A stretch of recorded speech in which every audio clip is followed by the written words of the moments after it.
ప్రపంచానికి అందమైన ప్రకృతిని పరిచయం చేయడంలో కడియం నర్సరీ రైతులది కీలక పాత్ర అని, ఈ ప్రాంత సమగ్ర అభివృద్ధికి నర్సరీ రైతులే జీవకర్ర అని రాష్ట్ర పర్యాటక, సాంస్కృతిక, సినిమాటోగ్రఫీ శాఖ మంత్రి కందుల దుర్గేష్ అన్నారు.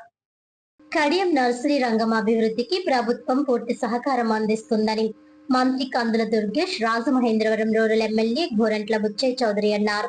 రాజమహేంద్రవరం రూరల్ నియోజకవర్గం కడియపుల్లంకలోని సర్ అర్ధన్ గార్డెన్ నర్సరీ ఫార్మర్స్ అసోసియేషన్ హాల్లో నూతనంగా ఏర్పాటు చేసిన పురుగు మందులు, ఎరువుల షాపులు, షెడ్ నెట్ విక్రయ కేంద్రాలు, వాటర్ ప్లాంట్ ను వారు ప్రారంభించారు. ఈ సందర్భంగా మంత్రి కందుల దుర్గేష్ మాట్లాడుతూ, కేవలం 20 మందితో ప్రారంభమైన నర్సరీ రైతుల సంస్థ నేడు 2000 మంది సభ్యులతో మహావృక్షంలా ఎదగడం అభినందనీయమని అన్నారు. నర్సరీ రైతులకు అవసరమైన పురుగు మందులు, ఎరువులు, షెడ్ నెట్స్, కవర్లు తదితరాలను దళారుల ప్రమేయం లేకుండా నేరుగా కంపెనీల నుంచి తక్కువ ధరలకు అందుబాటులోకి తీసుకురావడంలో అసోసియేషన్ చేస్తున్న కృషిని ప్రశంసించారు. రాజానగరం ప్రాంతం నుంచి కడియంకు మట్టిని తరలించడంలో రైతులపై పడుతున్న రవాణా భారాన్ని తగ్గించేందుకు అధికారులతో చర్చించి చర్యలు తీసుకున్నామని తెలిపారు. నర్సరీ రంగాన్ని మరింత లాభసాటిగా మార్చేందుకు రైతులకు బ్యాంకుల నుంచి ఆర్థిక సహాయం అందేలా త్వరలో బ్యాంకర్లతో ప్రత్యేక సమావేశం నిర్వహిస్తామని హామీ ఇచ్చారు. అసోసియేషన్ ఆధ్వర్యంలో ఏర్పాటు చేసిన వాటర్ ప్లాంట్ ద్వారా కడియం నర్సరీ అసోసియేషన్ బ్రాండ్ తో నీటి బాటిళ్లను తయారు చేయడం ప్రత్యేకతగా పేర్కొన్నారు. ఈ బ్రాండింగ్ ద్వారా కడియం నర్సరీ రంగానికి మరింత గుర్తింపు లభిస్తుందని, పర్యాటకులు, సందర్శకులు, వ్యాపారులకు కడియం ప్రత్యేకతను చాటి చెప్పే అవకాశం ఏర్పడుతుందని అన్నారు. ఎమ్మెల్యే గోరంట్ల బుచ్చయ్య చౌదరి మాట్లాడుతూ, ప్రస్తుత మార్కెట్ అవసరాలకు అనుగుణంగా రైతులు ఉత్పత్తులు సాగు చేయాలని, డిమాండ్ లేని ఉత్పత్తులతో నష్టపోకూడదని సూచించారు. వాటర్ మేనేజ్మెంట్, నీటి కేటాయింపులు, డ్రిప్ ఇరిగేషన్, షెడ్ నెట్ వంటి సదుపాయాలను రైతులు విస్తృతంగా వినియోగించుకోవాలని అన్నారు. రైతు ఆదాయం పెరగాలంటే ఉత్పత్తితో పాటు మార్కెట్ అనుసంధానం కూడా కీలకమని పేర్కొన్నారు. వ్యవసాయ వ్యయాలను తగ్గించేందుకు సబ్సిడీ లేదా ఉచిత విద్యుత్ కనెక్షన్లు, స్థానిక పూల మార్కెట్లు, కోల్డ్ స్టోరేజ్ సదుపాయాల అభివృద్ధికి ప్రభుత్వం చర్యలు తీసుకుంటోందని అన్నారు. మిగులు, వ్యర్థ ఉత్పత్తులను ఔషధాలు, సువాసన ద్రవ్యాలు వంటి అధిక విలువ కలిగిన ఉత్పత్తులుగా మార్చే అవకాశాలపై రైతులకు శిక్షణ అవసరమని తెలిపారు. పరికరాలు ఇచ్చాం, 5 ఏళ్లలో ఏమైనా ఇచ్చారా గత ప్రభుత్వంలో? మీరే గుండెమే చేసుకొని ఏదైనా ఒక చిన్న సౌకర్యం మీకు అందిందా? ఇది ప్రభుత్వ విధానం. ఇవాళ రోడ్లు వేసుకోగలిగాం, ఈ రోడ్డు వేసుకోగలిగాం, మీ అందరి సహకారంతో రోడ్లు వేసుకోగలుగుతున్నాం. అద్భుతంగా రోడ్లు అవుతున్నాయి. ప్రభుత్వం కొన్ని ఇబ్బందులు ఉన్నాయి, ఆర్థిక ఇబ్బందులు ఉన్నాయి, అయినా కూడా ఇవాళ కృషి చేస్తూ ఉన్నారు.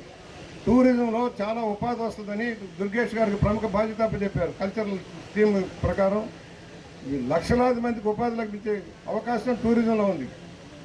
మనం ఒక నర్సరీ పెట్టుకున్నాం, ఫ్లోరీ రీసెర్చ్ సెంటర్ పెట్టాం కేంద్ర సహకారంతో. దాన్ని మీరు ఉపయోగించుకోండి, మీరు మద్దతు ఇవ్వండి, ఆ సంస్థకు మద్దతు ఇవ్వండి, వాళ్ళ సహకారం తీసుకోండి, కొత్త వెరైటీస్ తయారు చేసుకోండి. మా ప్రయత్నం మేము చేస్తాం. ప్రభుత్వం తరఫున మీకు ఎంత రికమెండేషన్ కావాలో మేము అందరం కృషి చేసి మీకు మార్కెటింగ్ కల్పించేదానికి ప్రయత్నం చేస్తాం. ఎందుకంటే అన్ని రాష్ట్రాల్లో మొదలైపోద్ది. ఒకప్పుడు మహారాష్ట్రలో లేదు, మనం వెళ్ళి నేర్పాం. తెలంగాణలో లేదు, మనం వెళ్ళి నేర్పాం. ఇవాళ అక్కడ పోటీదారు వ్యవస్థ వస్తుంది. వాళ్ళ ఢిల్లీ వెళ్ళినా, బాంబే వెళ్ళినా, ఎక్కడికి వెళ్ళినా మన సభాధ్యక్షులు సర్ అర్ధన్ గార్డెన్ నర్సరీ అసోసియేషన్ అధ్యక్షులు మిత్రులు రత్నం అయ్యప్ప గారికి, ఈనాటి కార్యక్రమానికి విశిష్ట అతిథిగా విచ్చేసినటువంటి స్థానిక శాసనసభ్యులు మాత్రమే కాదు, ఈ రాష్ట్రంలోనే శాసనసభ్యుల్లో అందరికంటే కూడా సీనియర్ మోస్ట్ ఎమ్మెల్యే, అదే కాకుండా రాజమండ్రి నగరాన్ని కానీ, రాజమండ్రి రూరల్ నియోజకవర్గాన్ని కానీ అత్యద్భుతంగా అమలు చేయటంలో, అభివృద్ధి చేయటంలో ఒక ప్రత్యేకతను చూపించి రాజమండ్రి పరిసర ప్రాంతాల అభివృద్ధి విషయంలో ఎప్పుడైనా సరే ఏమిటని ఆలోచిస్తే సువర్ణాక్షరాలతో తన పేరు లిఖించే విధంగా అభివృద్ధిని చేసినటువంటి పెద్దలు శ్రీ గోరంట్ల బుచ్చయ్య చౌదరి గారికి ప్రత్యేకమైనటువంటి అభినందనలు తెలియజేస్తూ, ఈనాటి కార్యక్రమంలో పాలుపంచుకుంటున్నటువంటి మాజీ మండల అధ్యక్షులు శ్రీ మార్గాని సత్యనారాయణ గారు, శ్రీ పుల్లా ఆంజనేయులు గారు, గట్టి నరసయ్య గారు, ఆనందేవులు చంటి గారు, బోడపాటి గోపి గారు, ఇంకా వేదిక మీద ఉన్నటువంటి మిత్రులు పంతం గణపతి గారు, వైస్ ఎంపీపీ గారు, అదేవిధంగా మరో వైస్ ఎంపీపీ గోవింద్ గారు, అదేవిధంగా జమీ గారు, ఇంకా వేదిక మీద ఉన్నటువంటి 50 మంది నర్సరీ రైతు నాయకులందరికీ, అన్నిటికంటే మించి పెద్ద ఎత్తున విచ్చేసినటువంటి 50 మంది నర్సరీ రైతులు, మీరు కష్టాల్లో ఉన్నారో నష్టాల్లో ఉన్నారో, లాభాల్లో ఉన్నారో నష్టాల్లో ఉన్నారో తెలియదు, కానీ ప్రపంచానికి మాత్రం అందమైనటువంటి ప్రకృతి చూపించడంలో నిరంతరం కృషి చేసేటువంటి నర్సరీ రైతులందరికీ కూడా నమస్సుమాంజలి తెలియజేస్తా ఉన్నాను. ఒక మంచి కార్యక్రమం ఇది.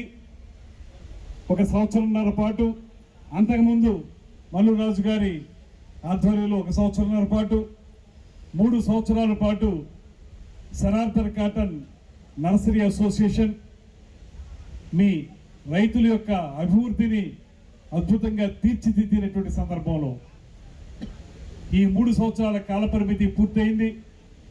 ఇప్పుడు ఈ సంవత్సరంన్నరగా చేసినటువంటి ఈ కార్యవర్గం ఎవరైతే ఉన్నారో, రత్నం అయ్యప్ప గారు అధ్యక్షులు, బోడపాటి గోపి గారు వైస్ ప్రెసిడెంట్, కొండేపూడి నాగు గారు జనరల్ సెక్రటరీ, తాడాల నాగేశ్వరరావు గారు సెక్రటరీ, గాజుల రత్తయ్య గారు జాయింట్ సెక్రటరీ, రత్నం మహాలక్ష్మి నాయుడు గారు ట్రెజరర్, పిల్లా శ్రీనివాస్ గారు జాయింట్ సెక్రటరీ, అదేవిధంగా పాటశెట్టి శేష్ కుమార్ గారు కోఆర్డినేటర్, బోడపూడి సత్యనారాయణ గారు పిఆర్ఓ, అడ్డగల్ల రమేష్ గారు డైరెక్టర్, మల్లు శివనారాయణ గారు డైరెక్టర్, గాద నాగేశ్వరరావు గారు డైరెక్టర్, క్రొవిడి వాసు గారు కోఆప్షన్ మెంబర్. ఈ టీముని ఈ సంవత్సరంన్నర కాలం మీరు చేసినటువంటి కృషి, అసోసియేషన్ అంటే ఏ రకమైనటువంటి కార్యక్రమాలు చేయాలనేటువంటి దానికి ఒక అద్భుతమైనటువంటి సత్ఫలితాలను తీసుకొచ్చినటువంటి ఈ టీంకి మనందరి తరపున కూడా ప్రత్యేకమైనటువంటి అభినందనలు తెలియజేస్తున్నాను. ఒక అసోసియేషన్ ఎందుకు ఏర్పడుతుందంటే, ఎవరైతే రైతులు ఉన్నారో వారికి ప్రభుత్వానికి మధ్య అనుసంధానంగా ఉండడానికి, అదేవిధంగా రైతులకి సంబంధించినటువంటి వివిధ విభాగాలు ఏవైతే ఉంటాయో, ఇందాక మార్గాని సత్యనారాయణ గారు చెప్పినట్లు అది బ్యాంకు కానీ మరొకటి కానీ ప్రభుత్వాధికారులు కానీ, వీరికి మధ్య ఒక అనుసంధానంగా పనిచేయవలసినటువంటి బాధ్యత అసోసియేషన్ మీద ఉంటుంది. అందుకే అసోసియేషన్లో ఉన్నటువంటి సభ్యులందరూ కలిసి మేమందరం ప్రతిరోజు మా అంశాల మీద మేము పోరాడలేం కనుక మా అందరి తరఫున మీరు మమ్మల్ని ప్రాతినిధ్యం వహిస్తూ కార్యక్రమాలు నిర్వహించండి అని చెప్పి ఒక కమిటీని ఎన్నుకుంటారు. ఎన్నుకున్నటువంటి కమిటీ యొక్క బాధ్యత, మీరెవరైతే నర్సరీ రైతులు ఉన్నారో వారి అందరి యొక్క ప్రయోజనాల్ని కాపాడే బాధ్యతని అసోసియేషన్ తీసుకోవాలి. అలా తీసుకునే విషయంలో నేను ఖచ్చితంగా నమ్ముతున్నాను. ఈ 3 సంవత్సరాల కాలంలో 100కి 100% కూడా మీ అందరి యొక్క ప్రయోజనాల్ని కాపాడే విధంగానే ఈ అసోసియేషన్ పనిచేసిందనేటువంటి మాటకి అనేక ఉదాహరణలు ఉన్నాయి.